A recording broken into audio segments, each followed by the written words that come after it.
welcome back again to Cindy's Library. Here I am doing my wrap up for December. So for December, I was able to read many Christmas things. First of all, I was able to read A Christmas Carol and Other Christmas Stories by Charles Dickens. And yes, I did actually read every single thing in here except for the appendices. Oh, and I also did not read The Haunted Man and the Ghost's Bargain. I'll have to read that next Christmas. But Christmas Carol was as wonderful as ever. There's certainly some memorable lines in it. Let's see, I also read I Saw Three Ships by Elizabeth Gouge. This one is rather adorable, has cute little pictures in it, and not exactly sure where the original Christmas Carol came from, but there are indeed three ships. There is a mother and child, and well, let's just say it all starts with a little girl being raised by her two aunts who are very kind but rather strict, and they're afraid to let her do anything. And of course, the little girl does not appreciate that. And it is Polly. That's her name. So, very fun little Christmas read. Most children would probably enjoy it too. And a new delight, which I have discovered this season, is Christmas Bells by Jennifer Chiaverini. And I actually did a full review of this one, so I will post a link to that down below. And next, The Box of Delights by Jonathan Mansfield. And this one, it's interesting because on the back it even says it is a unique work and will often be reread. The beauties, all the delights that keep on emerging from the box are so exquisite and quite unlike anything I have seen elsewhere. And he is not wrong. The story starts with a boy named Kay coming home on a train from school for the Christmas holidays. On the train, meets a couple of shady characters. He gets home, he plays with his cousins and friends, but the shady characters are still around. And he also meets a man with basically a pantomime, a puppet show, which is great, but the man has a box of delights too, which he gives to Kay for safekeeping, which is a good thing because the shifty characters soon come after this old man. I'm not sorry that I read it. Not quite sure what to think about it though, and I think Tolkien would agree with me on this one.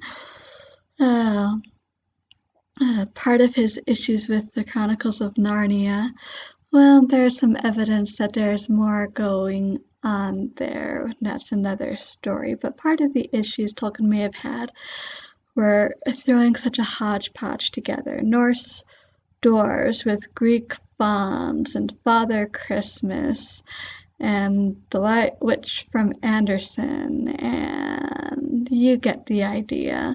And the Box of Delights definitely does this. You've got the pantomime man, you've got the guns and knives and basically a mafia type group and talking animals and the curate and her and the hunter, and yet what is in the Box of Delights is actually quite delightful. Those parts I think Tolkien would appreciate because they approach fairy in some ways. So I don't know if I'll keep this book or read it again, but I'm not sorry that I did read it. Next book I got done was Jacob T. Marley by R. William Bennett. So, you know the story of A Christmas Carol about Scrooge, how he's visited by the ghost of his old partner Marley and then by the three other ghosts and comes out reformed. But who was Marley? What is his story? What is his relationship to Scrooge? And how in the world did he get the privilege of being able to show himself, even if only briefly, to Scrooge on Christmas Eve and thus give Scrooge a chance for redemption? And what happens to him afterwards? And so this tells that whole story. It's a great story of sacrifice and forgiveness and redemption and repentance. A lot like A Christmas Carol in that way. Let's see. The Father Christmas Carols by J.R.R. Tolkien. Wonderful, wonderful. And I gave a full review about that earlier, so I will be sure to link that. Well, I did get a number of non-Christmas books done. City of Bells, story of a man, a woman, some children in a cathedral town, and a house haunted by its past, and the quest to discover what became of its previous owner. A wonderful story. I did a full review of this also, and so I will link to that down below as well. And The Duchess of Bloomsbury Street and Key's Legacy. More from the wonderful Elaine Naff. Duchess of Bloomsbury Street tells of her finally being able to take a trip to London in England and see everything that she has been reading about for years and meeting the people that she has been corresponding with for years. Key's Legacy tells about how she came to be a writer, how she came to write 84 Charing Cross Road, how she went several more times over to England, one for the production of a movie made of her book, and another time for a stage production that was put on over there, and a stage production put here on the States, and what became of that. I did a full review earlier of that also, so I will link that as well below. And The Empire Strikes Back from a Certain Point of View. 40 stories celebrating 40 years. And yes, it does have 40 stories by 40 different authors. And their perspective ranges the gamut. You've got more typical perspectives. I mean, we've got Wedge Antilles, you've got one from Yoda, and you've got one from, Dax, Luke's wingman, and you've got the perspective of the Ugnaughts that work in the underbelly of Cloud City, and one from the Wampa, and one from the Space Slug, and one at the end from the Guardian of the Whills, which is hilarious. Actually, the one in here, which was it? Oh,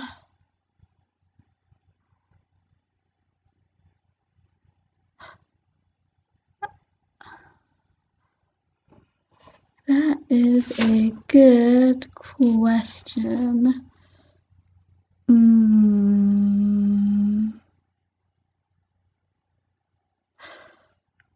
Well, in any case, the one with the Space Slug, you might laugh, but it really is very bittersweet, because the Space Slug is such a long-lived organism and actually wanted to take care of its new friends that inadvertently ended up inside of it and just misunderstood. That is a sad one.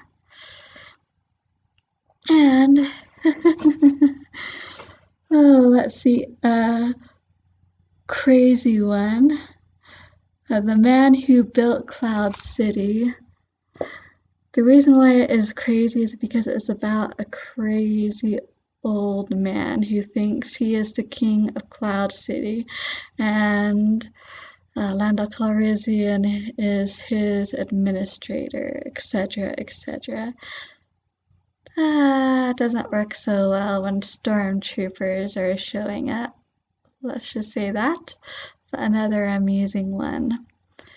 Oh, and a very, very touching one was second to the last one, which is Right Hand Man, which is this told from the point of the medical droid who patches up Luke and gives him a new hand at the end of Empire Strikes Back.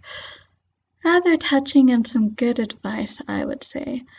So no matter what you are in the mood for, you'll probably find something in here. You've got a naturalist on Hoth. You've got multiple bounty hunter stories. You've got one from the perspective of Palpatine. So they did a collection like this 3 years ago for A New Hope, and I'm so glad they came back for The Empire Strikes Back. It's a great way to test out different authors and to see which Star Wars authors you might be most interested in, at least as far as writing style. And finally, I finally finished this How to Read a Book, Classic Guide to Intelligent Reading by Mortimer Adler and Charles Van Doren. Oh, we actually do a pretty good job of teaching people to read at a basic level, but being able to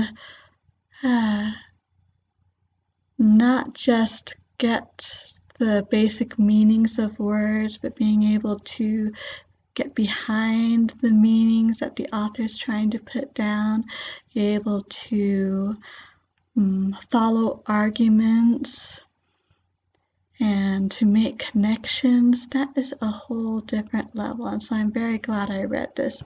They go over the 4 stages of reading.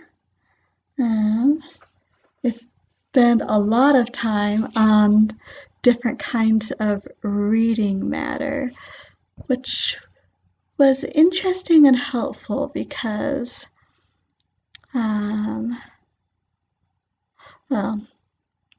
I may be a very good reader in some ways, but I can certainly use some improvement in some areas. And some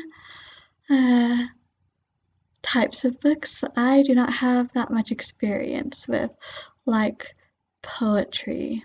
Hint, it seems that the biggest secret to poetry is to just read it through and let it work over you, which is totally not what they have you do in school. They have you sit down and start dissecting it, which may not be helpful, at least at first. There may come a point in time, of course, where you need to do that, but...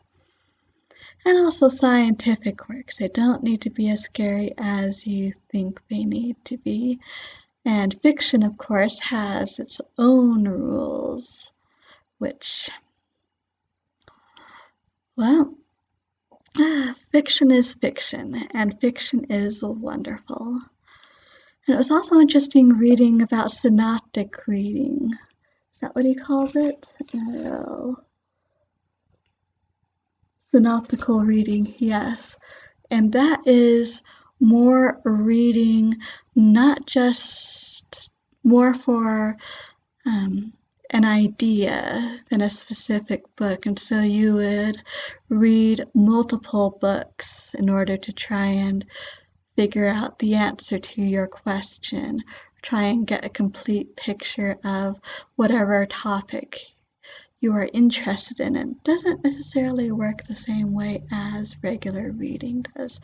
So very interesting, definitely gave me a lot to think about, and hopefully I will apply some of it and become a better reader, an active reader, at least when it makes sense. And that is another one of their points. Not all books are created equal. Not all books require the same amount of effort and attention or deserve it. And fair enough. And there's nothing wrong if a book doesn't require that. Reading for enjoyment, there's nothing wrong with that. But if you need to read for something more, then it is good to know how to do that. And how to read a book, I found a useful way to think about how to do that. So, that is basically what I read for December. And it is a new year, and so on to new book projects, as I've already talked about my reading plans for January vlog. So that is all I have for this time. If you have any comments, anything you would like to, anything you would like to suggest, feel free to leave them. Feel free to let me know how your December reading plans went. If you have any comments on any of the books that I mentioned here. And until next time, I hope we all stay healthy and happy reading.